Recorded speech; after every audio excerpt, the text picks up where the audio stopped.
Welcome everyone to a new episode of Rocket Lab Weekly. We started a little bit later than usual because I had to eat a sandwich. I'm sorry, I didn't want you guys to see me eating on the screen. And we are also waiting for Matt, who should jump in at any moment when he can. But until he comes, we have Scotto here. He is the drama in charge today. He promised to bring up some good controversies. So hello, Scott. Don't oversell it too much.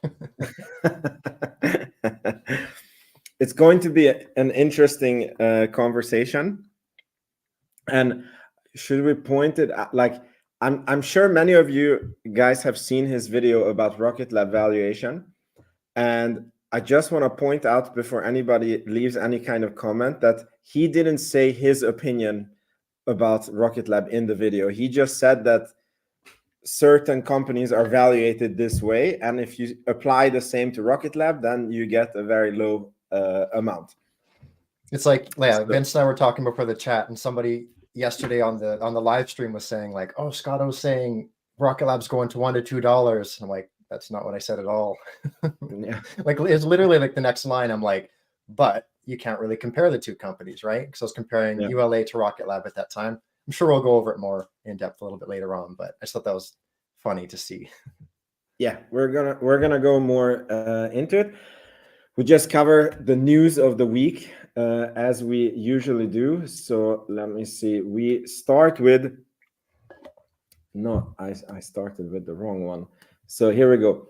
We had a launch this morning, or wanted to have a launch. Me and Matt Money were live streaming the launch, and unfortunately it got scrubbed. So this could have been a record for turnaround for Rocket Lab.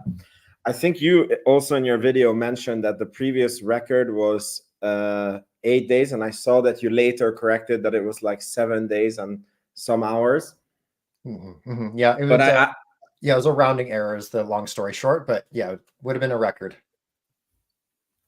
Yeah, exactly. So they apparently had some sensor issue. I don't know anything more about it. And after watching a lot of videos, I understand that Rocket Lab is extra safe with their launches because they have their own private launch site, and there is no one queued up that is waiting on them. So they actually have no pressure to take any kind of risks with the launch. If this launch would have been at the Cape in Florida, then it's like, okay, you guys have Saturday, but Sunday SpaceX is launching, so you need to get the hell out. And the next time, if you miss this launch, there is a window is 2 weeks from now. Rocket Lab doesn't have any of these. It's their own private spaceport, and it's their moat basically playing out. So I much rather them scrub five, like, yeah, it's a lot better with 10 scrubs than one rocket explosion that kills the company. Definitely.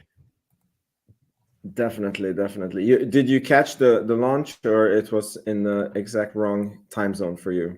No, I was watching. It was like 9:30, give or take my time. So a little bit on the later end. Usually we're putting our little one down around that time, but she was not one to be put down last night. So it kind of worked out. Okay. Yeah. Cool. So, I mean, there was not a lot of news this week, so we just go over them and then we get to the drama fast. So the next launch is Kinesis.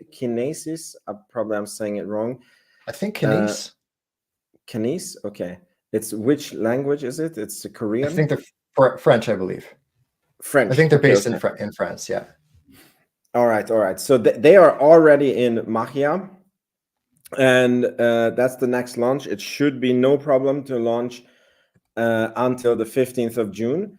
And maybe that will be the record. Like this launch that we were expecting is still part of the record, but we thought that it will be like the last launch. Maybe this is the first launch, and then the French one is less than 7 days after. But one thing before we move on, Vince, that's worth mentioning is the previous record is held between two different launch sites. So even still, even if this Prefire and ICE mission lands on June 5th, we're still going to break a record for the same launch site.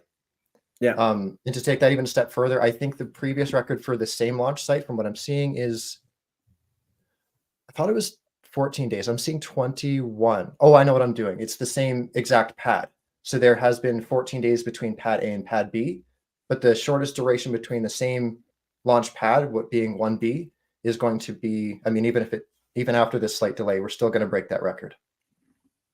And what's also really significant about this is if they manage to launch within 7 days or 8 days, or even if it's 9 days, it shows that they're capable of having a cadence of 50 launches per year.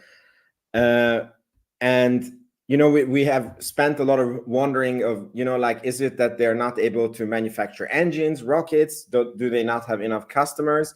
And it just confirms to me more, as also Peter Beck confirmed in the interview, that it's the customers themselves that are not ready. So that's what is holding back the launch cadence.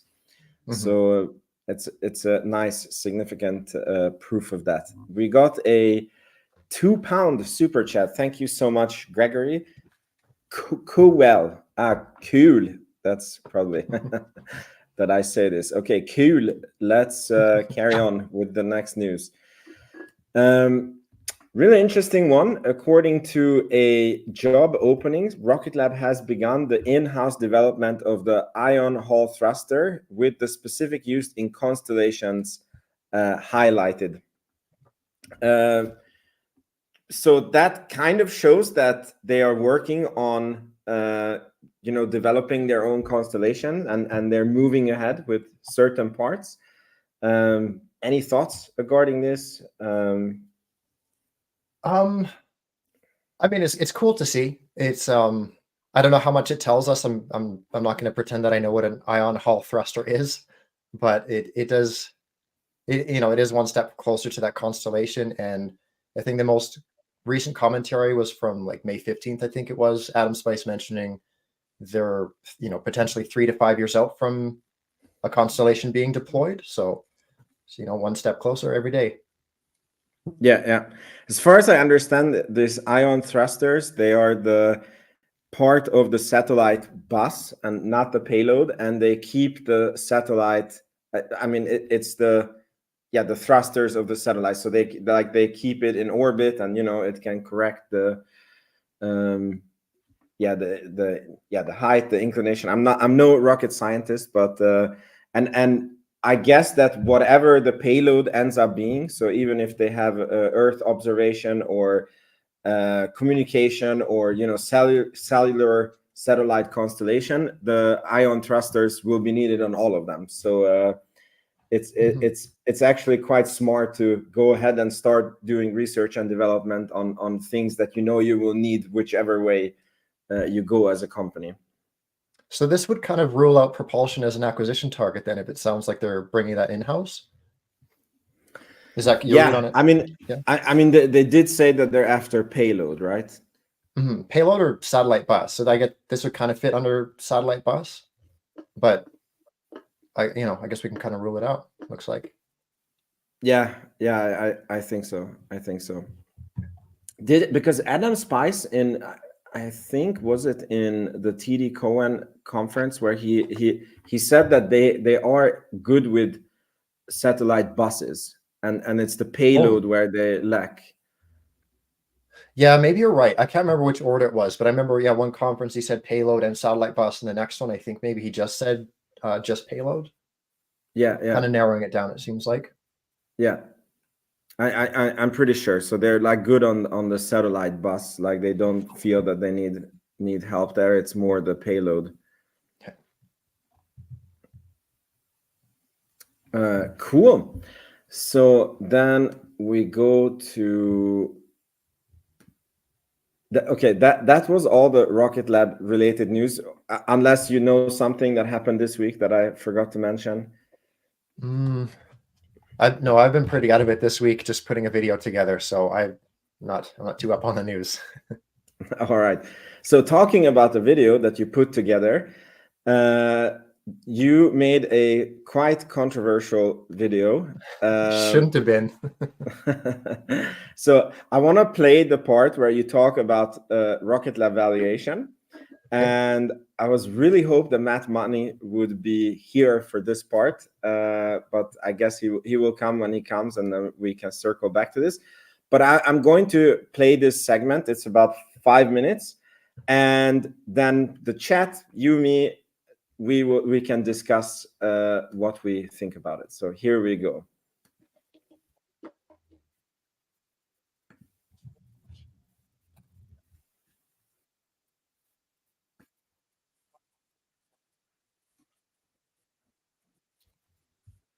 We might need audio, Vince. Is it not on? Chat, can you hear the video? I'm not hearing it through my side. 1 sec. So in the chat, do you guys hear the audio of the video? No audio. Okay, people. Okay, so let me. I stop the screen share and I try again. Here we go. That was a good catch. It was audio on my end. Do you mind scrolling back just a little bit as well to where it shows the poll, just so they have a little bit of extra context where that first number is coming from? Yeah, sure. Okay, so we start from here and realistic. There it is. Yeah, here. Before we tie this all together, we also need to consider the other part that is Rocket Lab, the launch side of the business. So what we did for the Electron is we did a community poll for the number of Electron launches expected in 2027 and the revenue that will be expected from each launch also in 2027. Now, before we move on to the Neutron, I'm expecting something a little bit lower. I would expect more like 25 to 30 launches in 2027 with an average sales price of 9 million, but we're going to go with what the community voted for here. So ultimately arriving us at $350 million for Electron for 2027. Now for the Neutron, we know that management is targeting 5 launches in 2027 with an average sales price somewhere between $55 to $60 million. This will bring us to $300 million for the full year for Neutron alone. Next up, we're going to bring that components revenue back in from earlier. If we take that $140 million run rate and grow that by 20% year over year, it's going to look something like $259.4 million for 2027. Finally, we have SDA in its final year of recognition, landing us at $227.3 million, bringing us to the total revenue for the full year of 2027 of $1.1 billion. Now that we have full year 2027 laid out, we can attempt to arrive at a valuation, and you can see why things aren't so clear-cut when it comes to Rocket Lab. So taking Rocket Lab's 2027 full year revenue and multiplying it by the historic average price to sales ratio of a number of well-known indices, this generates a set of numbers that is sure to upset some Rocket Lab bulls. So what we're going to do is we're going to assume that Rocket Lab lands another 2 SDA-sized contracts that are virtually identical to the original, with 1 year in between each contract. So while the original is being recognized between 2025 to 2027, the second will be 2026 to 2028, and the third between 2027 and 2029. Finally, we will also assume the same recognition structure we went over earlier. So putting this all together increases total revenue from 1.1 billion to 1.4 billion and assumes a market cap in the range of 1.5 to 3, maybe 3.5 billion. So between a negative 20% impact and a 50% increase to the current valuation. In other words, 3.5 to roughly $5 per share. Now, I'm aware that I'm going to be told that despite comparing Rocket Lab to 6 different indices, that I'm doing it wrong. And I partially agree. A company shouldn't be valued based on revenue alone, because rather than worrying about the revenue, we should worry about the quality of the revenue. So think operating profit, earnings, cash flow, etc. But revenue is what we're working with for this video, and it's the comparison that I constantly see online. That Relativity is worth $4 billion, so Rocket Lab should be worth more. Or that Firefly is worth 1.5 billion and Rocket Lab is launching more often. Or the easy example is that SpaceX has a price to sales of 20, so Rocket Lab should have something similar. One example that I never hear is ULA. With a valuation of $2 to $4 billion and revenue of $2 billion, this puts it at a price to sales of 1 to 2. And if we apply the same metric to Rocket Lab, this would put Rocket Lab at a valuation of 0.5 to 1 billion, or $1 to $2 per share. Now, obviously, ULA and Rocket Lab are very different companies, but so are SpaceX and Rocket Lab, and Firefly and Rocket Lab, and Relativity and Rocket Lab. And this kind of trying to compare companies that sort of are similar but not quite similar, this is the exact same sentiment that led to the dot-com bubble. And I'm not saying that's what's happening here, but I am saying it's reckless to rule that out completely. One final bullish point that I'll make is that these numbers don't reflect what will become Rocket Lab's constellation. Now, whether that's operating in 2027 or, we're on the brink of it operating in 2027, that's completely left out. So if this does come to fruition, maybe it does make sense that Rocket Lab commands a price to sales of 20, like SpaceX would, but also maybe not. When I zoom out and I look at the market as a whole, there are companies that are valued similarly to Rocket Lab that don't run the risk of 1/3 of their business being shut down for weeks, if not months at a time, if somebody forgets to do something as simple as fastening a bolt. And there is no clear-cut way to value a company, and this can cause a kind of disconnect in public perception, which if you're here watching this video or are a Rocket Lab investor, you're more than well aware of. So I'm often lovingly critiqued for being bearish, if not too conservative, and that's fine. I realize I value stocks like a boomer, but what I'm going to do is I want to pitch it to you, the viewer. What valuation metric do you think is valid? We've kind of gone over the revenue here, and I'm expecting pushback, and rightfully so. Even myself, like I said, it's a cheap metric to use, but should it be based on earnings or cash flow, market sentiment, emotion? Dare I say technical analysis? Be sure to leave a comment below, because I guarantee this topic is going to incite some interesting discussion. So I look forward to hearing from you guys. I appreciate you watching. So that was the valuation part of the video. So let me know in the comments, guys, how upset are you? I actually think you bring up some very, very solid points. And one question that I have for you, because when I watched this video, I was like, okay, he's correct in because basically you're just saying that if Rocket Lab is valued as you would value an average NASDAQ company or an average Russell company or an average space company, it's overvalued currently. But as I know you're a shareholder, the only logic is that you have a different private opinion about the company.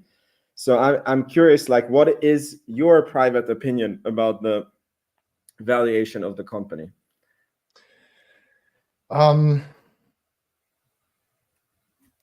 I mean, if I had to put it into a single word, it would be hold. I'm not running out to buy more shares, and I'm also not selling. Definitely not shorting. I wouldn't say I've never short a company, but I have never shorted a company. And I don't know. It's one of those things where sometimes the valuation doesn't need to make sense, and I can't wrap my head around it. And like, there's this whole part of the market that is, like, let's just call it what it is. It's based on emotion, right? Or like technical analysis, whatever you want to call that, like feeling. And that's for some people, it's not for me. So I try to like kind of overcompensate in the other direction, where maybe I get too lost in the weeds as far as like, look, oh, this cell says this thing, so it's going to do the thing. But yeah, I don't know. It's like I've mentioned in previous episodes, my Rocket Lab position is, I think it's right around 7%, something like 5 to 10% overall of my portfolio. And the only reason it's not bigger is just I've unclear on what the appropriate valuation price is. And that's kind of why why I've gone down this rabbit hole, and why I've been asking so many people, like every time I hear it's so undervalued, I'm like, I'll listen, like, tell me why it's undervalued and let me factor that in, or even debate or argue, whatever you want to call it. And just to kind of arrive at like, is this really undervalued, or like, how do you value this? Because like I said, like SpaceX, that's just a crazy valuation. Like most of that is Starlink, and that's because they have a bottomless pit of money and a decade head start. So that kind of makes sense why there's the price of sales of 20. And then Rocket Lab, I'm like, they have finite resources and a plan maybe for a constellation someday, and like they say 3 to 5 years, but I'm like, okay, but Neutron was 2024 and it's not. And then Electron Recovery was, announced in 2019. We're still waiting on that. So when they say 3 to 5 years, I'm like, okay, 5 to 7, really. Yeah, maybe, yeah.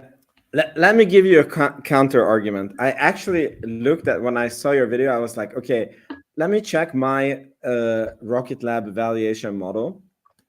And the funny thing is, I didn't value Rocket Lab on a price to sales, and I didn't value it up to 2027. I went to 2030, and I value it. My assumptions are that they're going to have a profit margin of 15%. And they're going to have an actual PE multiple of 40, which again, we can argue if that's, like it might be a bit too aggressive. And then I discount the price back. But what's very interesting is my revenue for 2027, that's the year that you had in the video, was 1,051 million. And I believe in your video, you had 1.1 billion. So it's basically, I'm not showing the table. Sorry. Here is the table. So here's the, here you can see that it's 1.51 billion. I believe you had 1.1 billion, right? In the video. So it's 1.1 to start in like the original case. And then it moved to 1.4 when we included those two like pseudo SDA contracts. Yeah. So again, these are assumptions, and it might be that Rocket Lab is still not going to be profitable in 2030. It could be that the revenue is not growing as we think. It could be that they need multiple capital raises because neutron development is going much slower than they think. Like I'm going through the nightmare scenarios, but where I feel that I want to give a counter argument is that when you compare Rocket Lab to the average companies, you are like, for example, when you compare Rocket Lab to the NASDAQ, you're comparing Rocket Lab to mature, much bigger companies, right?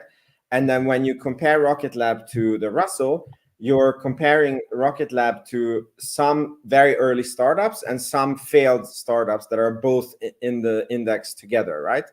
Mm-hmm.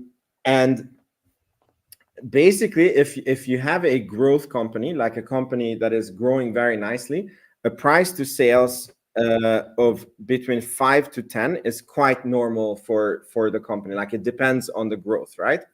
Mm-hmm. And the reason why it's not very productive to compare ULA to Rocket Lab is because ULA is a very mature company that is even being disrupted currently, and they are trying to sell the company, and they don't really have, as far as I know, I might be wrong here, but they don't have how do you call it, like they don't have future plans for the company where they're going to go, meaning that it's like, we will launch rockets and that's what we're going to do. Whereas if you look at Rocket Lab, it's like we're going to have our own constellation. We're developing new rockets. Space Systems is growing. We will be more integrated. So the potential future growth is much greater, right? Mm-hmm. So because of that, I think we can safely say that the price to sale valuation of between 1 to 2 is not applicable to Rocket Lab because of the future growth, right? But then the correct number to assign to Rocket Lab is like that's the art of investing, to find what that would be, right? Mm-hmm. And again, you can only compare it with the industry, and you have SpaceX that has a 20 price to sales, and that would today if I'm not mistaken, if we would have the same multiple as SpaceX, then the stock price today would have to be $17 a share, right? Yeah, 17. Yeah. But I 100% agree with the fact that it's also not correct to compare Rocket Lab to SpaceX, because SpaceX is like on the other side of a mountain that Rocket Lab is trying to climb. So they have a lot less risk because the Falcon 9 is fully developed. Yes, the Starship is not fully developed, but Starlink, their constellation, is up and working.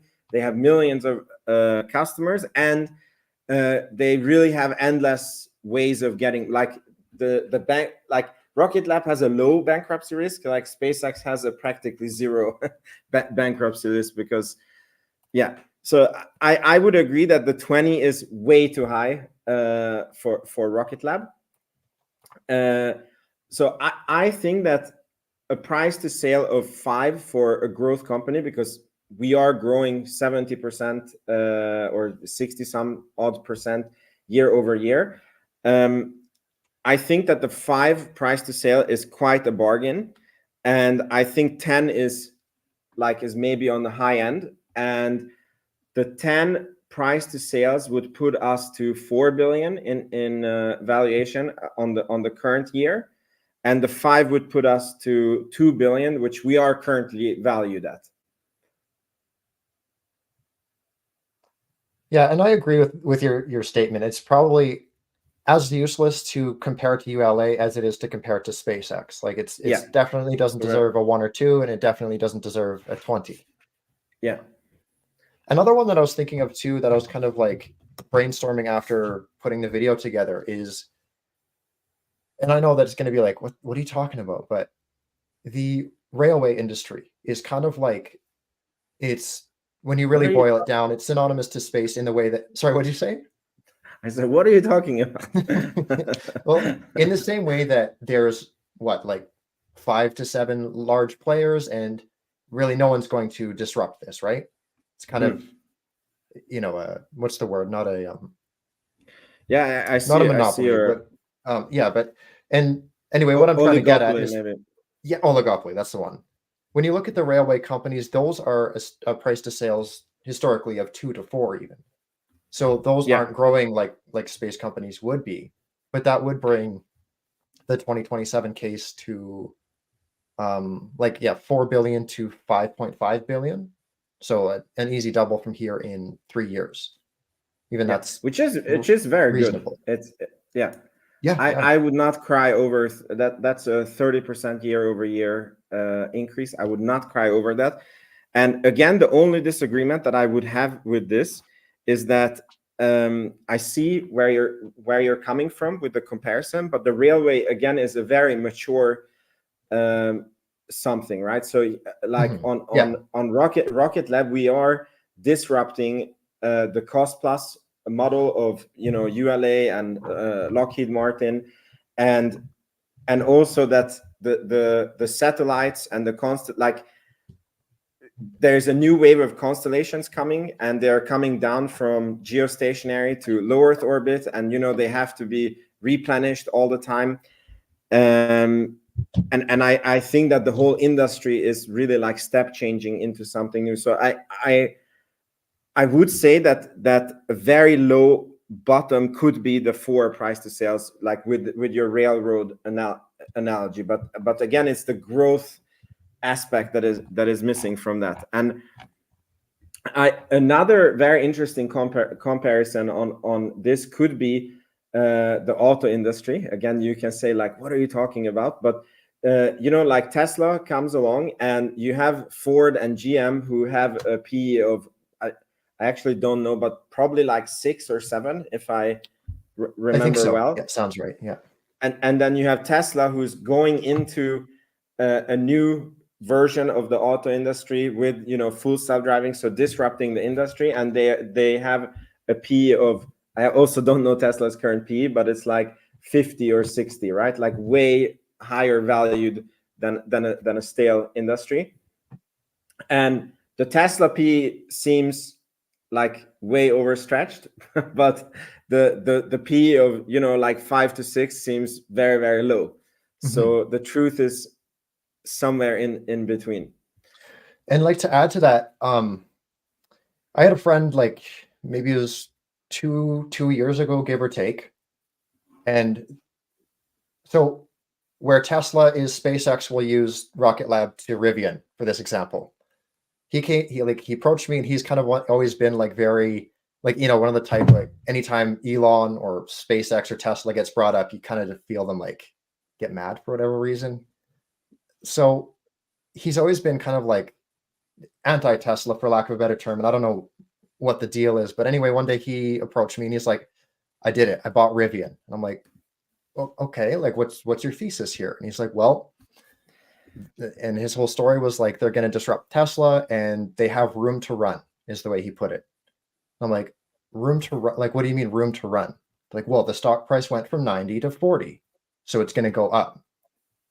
And you'll kind of see the comparison that I'm making here is I'm worried that people are like, well, Rocket Lab went from, $8 to $4, so it's going to go up. But it's like, well, hold on, because now Rivian from that 90 to 40 is now at 10. And it's like, I don't know, very different though, because I mean, Rivian is, Rocket Lab is not burning like copious amounts of money, but you understand kind of what I'm saying. That's the concern that I have when people are like, well, SpaceX, right? The big guys. And I'm like, well, no, you can't. It's not that clean cut. So that's kind of a concern that I do have, is just that it's fallen, so now it's going to go back up kind of mentality, that almost technical analysis sort of mindset. No offense to anybody if that's your god. That's just not my cup of tea. Yeah. I mean, I think that this is a very fair point, and every company is different. And I'm not gonna lie, I myself thought about this, that because the Tesla comparison is very, very interesting, because there is also in the electric car business, there is a perceived leader that is light years ahead of everybody else, and then you have other players that are trying to compete in the same business. And the only difference that I always come down to is, so Tesla is making electric cars, EVs, profitably, right? Rivian is burning, as you said, copious amounts of money, and they actually, like, if they don't do something, they are going to run out of money. So meaning that they either need to raise capital, loan money, or they need to turn around the business and make profit that way, right? And I would agree that Rivian, out of all the electric car makers, is the closest. Lucid is like, I don't know, they're like hopeless on ever turning to profit. And then you have the what do you call it? You have the original OEMs like Ford, GM, and they also have huge losses, and they're even scaling back the production. So where I feel that Rocket Lab is different is that they are actually in production with the rocket, and if they wouldn't have Neutron, they would be a profitable company. Like, that's what I understand from Adam Spice and Peter Beck. So that means that they are like a Rivian that is like much more ahead, and like basically a profitable Rivian that is building a new factory, and that's why the cash flow is negative currently. So it's a good comparison, but again, it's not the same. Yeah, definitely. Like Rivian's not the best example. I was more so bringing that up just as like the it's hard to find like a more to eliminate that kind of mentality of like, well, the stock went down, so now it's going to go back up, and it's like that's not always how that works. Yeah, exactly. And there is a lot of space packs that never came back, like Astra, Virgin. That there are many. So that's definitely not a good reason to buy. But my experience with the Rocket Lab community is the people are very, very smart and intelligent, and have, like, everybody has their own way of valuing the company. There's many ways to skin the cat. Do you value them? So you did this video and you talk about the price to sale, but when you do your own investing, like, what do you use for the valuation? Is it the 2027 number and price to sale, or do you go more into the future and, like me, go based on earnings? Or Yeah, like, so the spreadsheet that I built, and it's kind of generally what I do is I'll build out to 2030. And I mean, I guess that's getting pushed a little bit further out as we're getting closer to 2030, but the entire valuation, it's like, I mean, literally everything going forward that you can think of. So like the individual rockets, the cost of each rocket, the recovery efforts, space systems broken down into two parts, and everything kind of funnels down. And then ultimately it lands at a series of, I think, like between 5 and 7 different formulas that are all, like, some are more important than the others, I should say. Like the price to earnings, share price. There's a couple that go off of earnings, I guess, in particular. There's one that is more the overall growth trajectory of the company. So that'll include, like, your cash flow and whatnot. But to answer your question, yeah, it's more geared towards the bottom line, and it's out to the end of the decade, and then you kind of work backwards. So you have like the end of decade share price and the price appreciation that you should expect compared to the current share price now. Yeah. Okay. Cool. So I think what we agree on is that Rocket Lab is very hard to value, and I think that we also can agree to that. We have very similar projections, like you and me, and the only difference between the projection is what kind of multiple we are using, and assigning this multiple is basically an art. It's like we know that, okay, the 2 to 4 is unrealistically too low. We know that the SpaceX 20 is unrealistically too high, but there's no reason to not say that. I mean, it's an art, right? So somebody can say that I'm happy to buy it at 12 price to sale because I believe in the company so much. And it's funny, I looked at a comment of Adam King and I lost my trail of thought. Let me just read his comment. So your valuation is based on two more contracts. It is likely there will be a lot more than this. Adam Spice said that they are planning on doubling the backlog by next year. You see this not happening? I don't think that was mentioned to be specifically by next year. Yeah, exactly. He just said that they're planning on doubling it. No. Okay. He didn't say by next year. He just said that it's time to make it into a 2 billion right. backlog. Okay. Yeah. So and back to the Rocket Lab valuation. So, and what makes it even harder to value is that not even you or me are thinking with the constellation that they're coming out with. So that's like a call option on the company. So basically, I think if there's Rocket Lab investors here, if you agree with our assumptions and our logic, that Rocket Lab is going to grow, that Neutron is going to launch on time, it will not be more delayed than 2025. They will not need to raise more capital. Then Rocket Lab is a buy at current levels. If you don't think that, or if you're too nervous that there can be delays, maybe Neutron is only going to start flying in 2027. Maybe by that time they need to raise more capital, then the price is too high currently. And that's the risk reward that every individual investor has to make for themselves. Are you concerned about the liquidity runway? Not so much. The way I'm concerned about it is, like, I think that their bankruptcy chance is basically close to zero. But I think they have a good chance of making it on the money that they have. But I'm very sure that they can raise extra capital if it's needed. But if they do, and when they do, it's going to be very ugly in our portfolios. It's probably going to be another 10 to 20 to 30% fall on the stock. So in that way, I hope it doesn't happen. But if it's needed, it's needed. Yeah. Okay. Are you concerned about their cash?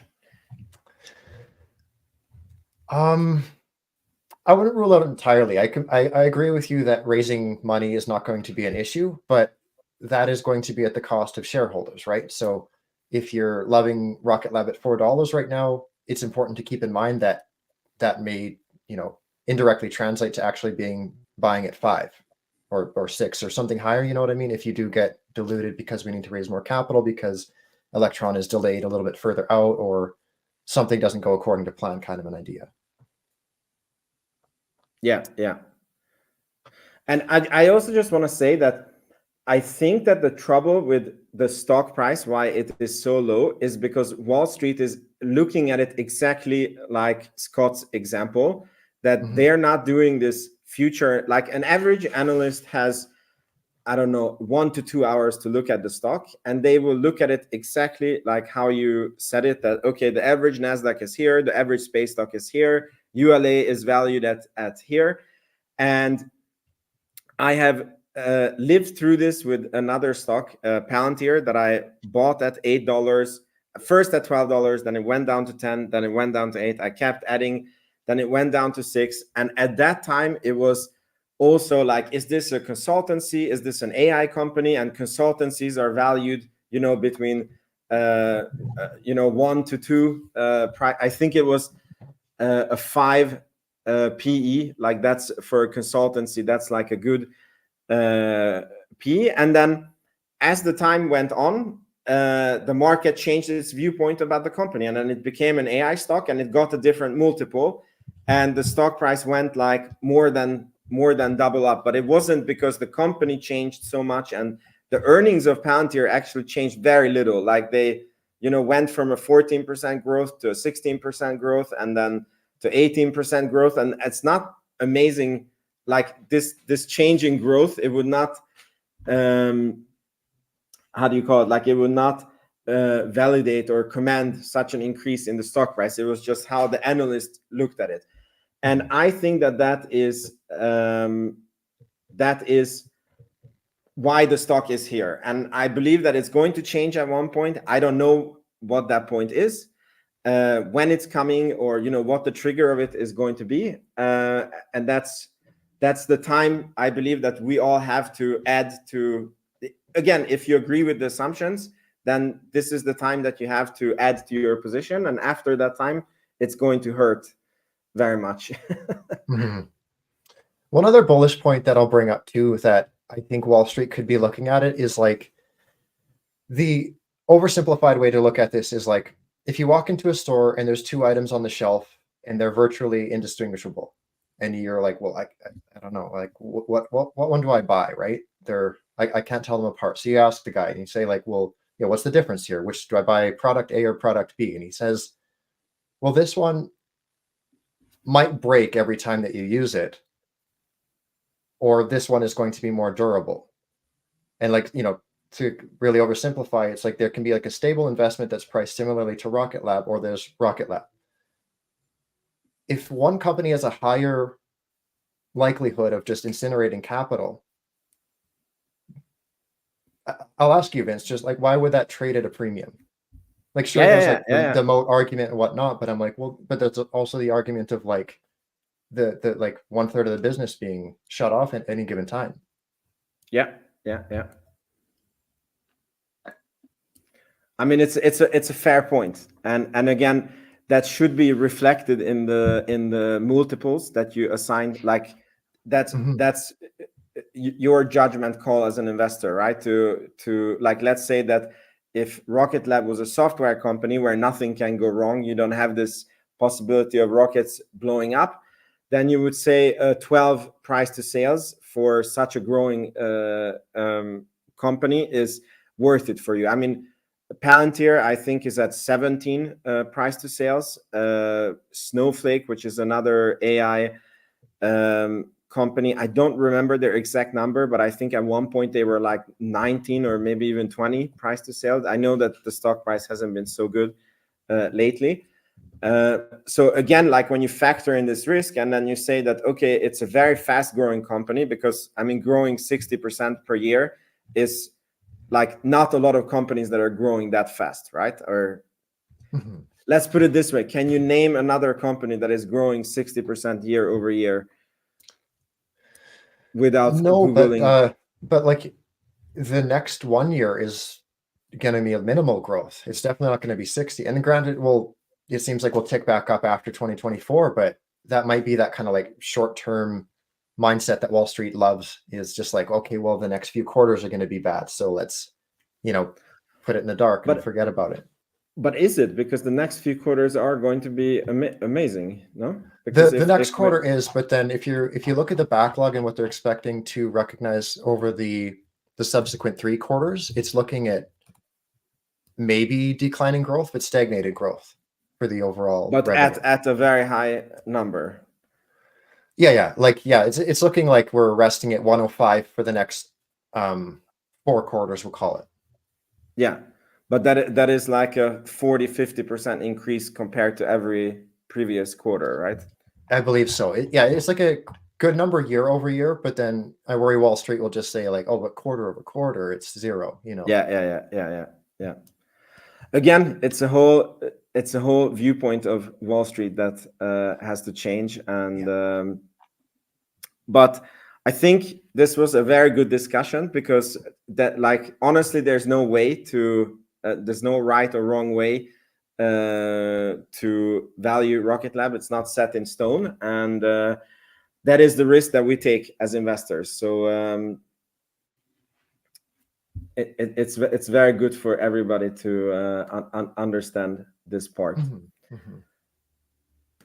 So now, as the last part of today's show, I want to touch on one company that has had an insane run. It's a space company, and I think that it's quite relevant to Rocket Lab. By the way, sorry, I forgot to ask, like, do you want to add anything to this valuation topic, or do you think that we went through all? No, I think that's pretty much everything. I mean, that's all that comes to mind for me. Yeah. Okay. Cool. So we go to ASTS.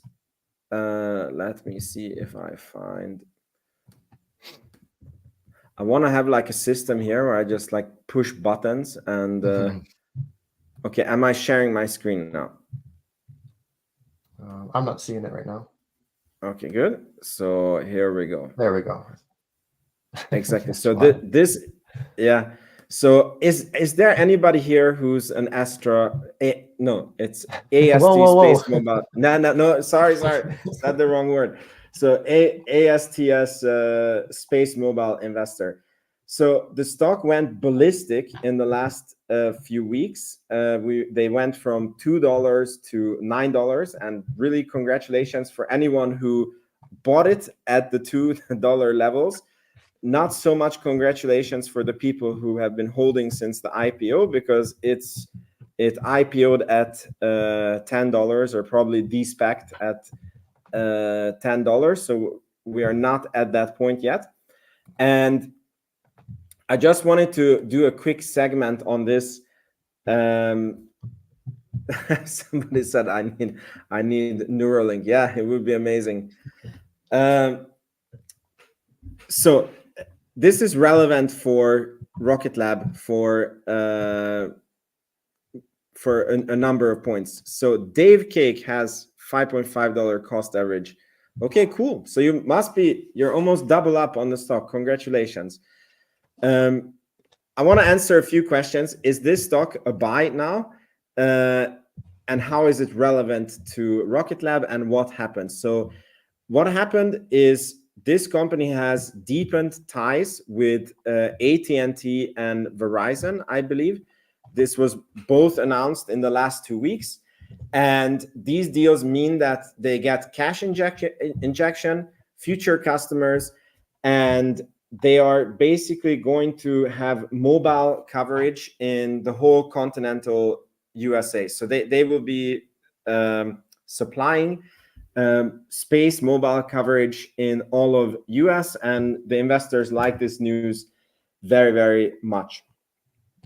Now, I have not really looked at ASTS before. I did in preparation for this video, and the thing that I can tell about them is that they are owned by the big telecos. So these two customers that the contract was just announced with, Verizon and AT&T, they're actually owners of the company. And I think it's a fantastically smart strategy by the owners of the company. Here you can see who are the major partners and owners: AT&T, Rakuten, Google, American Tower, Bell, and Vodafone. And here's the crazy thing. So is the stock a buy after this price announcements? And this is not investment advice. I did maybe half an hour to 1 hour research before this weekly, and I found that they made zero revenue in 2023, so they're technically pre-revenue, but their revenue is projected to go ballistic as long as they can launch the satellites that they are planning to launch. And what's very interesting with this constellation businesses is that you have a lot of cost getting this constellation up in space, but once they are up in space, you have very, very little cost, and you have a very nice cash flow with a very high profit margin.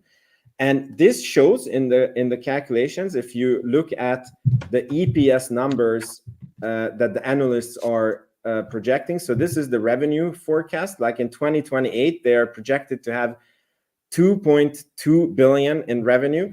Again, Rocket Lab, we projected 1.1 billion or 1.4 billion in 2027. So this company goes from zero revenue to more than Rocket Lab in 3 years. And the EPS is projected to go to over $2 in 2027. Now, if they have an EPS, it means that they are profitable. If they're growing this crazy, I think a 40 multiple is very reasonable for the stock, and that would put the stock price at $80 from the current 9 that we are at. So if you're interested in space stocks, this is definitely something to look at. I mean, the main risk is, are they going to be able to launch the satellites on time? As their customers are their owners, I think there's a very low chance that they would bail out on these contracts. And I think that there's very low chance that they would run out of money. But if they don't manage to launch the satellites on time, then all the revenue projections are wrong, and they're not going to happen. So that was if the stock is a buy. How is this relevant to Rocket Lab? So this is a profitable space pack, or soon to be in a few years profitable space pack, that is a constellation company. So when Rocket Lab announces its own constellation, this will give clues on how the market is going to value it. It's going to give clues also on, what is their operating costs, what is the cost of keeping the constellation in place, what is the profit margins. So I think that as a Rocket Lab investor, it's definitely worth to keep an eye on this stock. That was a very long monologue here. Scott, what do you think about this stock? Have you heard about it? Do you think it's relevant to Rocket Lab? I think it's relative to Rocket Lab in terms of launch possibility, especially with the Neutron. I think AST's next gen satellite would need to be on, or I think it's like a big boy, right? Isn't it like 2 tons? I think it's a large satellite. Not sure. Yeah. It seemed very large on the pictures, but not Electron friendly. No, that definitely not. But yeah, again, I don't know much. It was one of those companies that somebody pitched to me, and I'm like, I go to the financials and I'm like, okay, pre-revenue, I'm out already. Yeah. But to see it go from, I guess, 0.5 billion to, and keep in mind, this is very high level, so don't, I'm admitting I don't know enough about it, but going from 0.5 billion to 2 billion. Like that's Rocket Lab's market cap on like a $1 million deal is kind of what set it off. This seems, this looks more like a short squeeze. It's $100 million deal. $100 million deal. Yeah. I don't know. This seems like a short squeeze, but maybe this is the big deal. I'm also completely unfamiliar with where they're at with like proof of concept. Like like I said, the next gen sats haven't launched yet. Do they have anything in operation right now? This I don't know. What I read in their report is that the next 5 satellites they're saying is on track to launch in July to August, and those are the ones that AT&T and Verizon would start the service with. And okay, just in this big picture that I'm sharing, on the top right corner, I don't know if I can show with the mouse here. Do you see my mouse? A little bit, yeah. The top right. Yeah. So this is a picture of one of their satellites fully open, and that's like people there. Okay. Wow. So definitely not Electron friendly. Yeah. So sorry, you were saying. Oh, I don't remember where I left off, but I just yeah, I'm kind of unfamiliar with the company, and to see it go that fast, that quick, that kind of is a bit of a. I mean, again, I don't know enough about it, but that looks like a short squeeze to me. So if it's gonna, I don't know. I mean, maybe this is it. Maybe it keeps going up, but yeah, I mean, again, it's a pre-revenue company, and like what's interesting is that the revenue going up is projected by analysts, and they have quite some analysts when I was looking at it. So I don't think that it's necessarily a short squeeze. Like I do think that there is fundamental reasons behind the increase. Let me see if we can see how many analysts. Okay, three analysts that are on this, and they are quite in agreement. Like these are the the middle, high, low numbers on the revenue. So I would guess that the numbers have to be somewhat real. And again, what's really smart is that they're like AT&T is a major owner in this company, so they don't have an incentive to go to Starlink or go to another or to even exit the contract that they made. So what I perceive is the biggest risk is if there's a delay with this satellite, or the service doesn't work as they planned it, like maybe it's weaker, or it takes more satellites or something, like it's not fully proven. So you are taking a huge gamble on this, right? But if everything goes as planned, it's not a bad price where it's at now. And is this similar to what MDA is doing, like the direct to sell? Yeah, it is direct to sell. Because that could be kind of foretelling of what to expect from MDA, because this is AT&T and Verizon, and MDA is like basically Apple. Yeah. Yeah. So I'm definitely having it on my watch list when they start getting revenue, because I think their valuation, how the market treats them, how fast their revenue is going up, because I think Rocket Lab has, when they announce their constellation, it can have a similar like revenue increase and multiple increase and everything. So it's a very interesting company, and congrats to the people who were in it. I saw one guy in the comment who was in it. Davy Cake. And that one that ships to Florida, is that's the like current gen, right? That's not the yeah. Okay, because there was a rumor as well that AST was going to be on Neutron. Is that still a rumor, or is that kind of pushed out now that Neutron's delayed? No clue. As I said, like I don't know them. So like if the planned launch date was July, that would have never worked on Neutron in any circumstance. But yeah, they might be one of the people that Adam Spice and Peter Beck are discussing a Neutron contract with, because they said many times that the competitors to Starlink have to launch with SpaceX rockets, and they feel uneasy with that, right? So maybe this is exactly who they were talking about. Cool. Well, this was a very interesting discussion, and I hope it was very valuable to the viewers. I enjoyed it very much. Is there anything you want to add to? Nothing in particular. If you're, like I'm always open. I'm always in the Discord. So if you do want to like reach out, I'm accessible. I'm always looking for that kind of discourse around valuation. But yeah, like I said, I love the I don't want to just hear like, oh, it's gone down, so it's going to go up, that kind of stuff.